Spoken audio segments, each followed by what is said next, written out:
না না নিউজ করছি জলের লেগে না নিউজ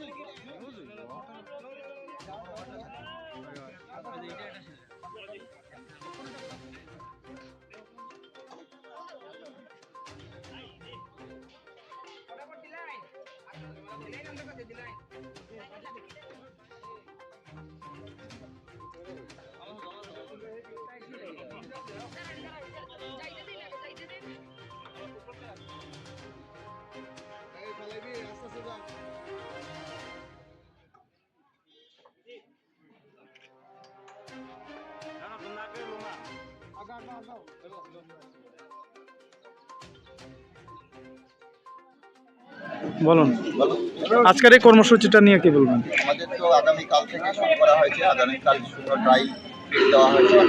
আজকে 1 থেকে 2000 রান্না দেওয়া হচ্ছে খিচুড়ি রামকৃষ্ণ শিক্ষা প্রতিষ্ঠানে, তারপরে আমাদের শ্রীরামপুর এখানে আমাদের, তারপরে আজকে আমাদের আরও অনেক জায়গায় দেওয়া হচ্ছে ড্রাই ফিট। আজকে কোথায় কোথায় দেওয়া হয়েছে? আমাদের কলেজে দেওয়া হয়েছে, কলেজে ওখানে ড্রাই ফ্রুট দেওয়া হয়েছে। আজকে রামকৃষ্ণ শিক্ষা প্রতিষ্ঠানে দেওয়া হচ্ছে, প্রাইমারি স্কুলে দেওয়া হয়েছে, ভবানী গার্লস, তারপরে আমাদের শ্রীরামপুর। এখানে কতজন রয়েছে? এখানে আছে 525 জন। 25 জন। ধন্যবাদ।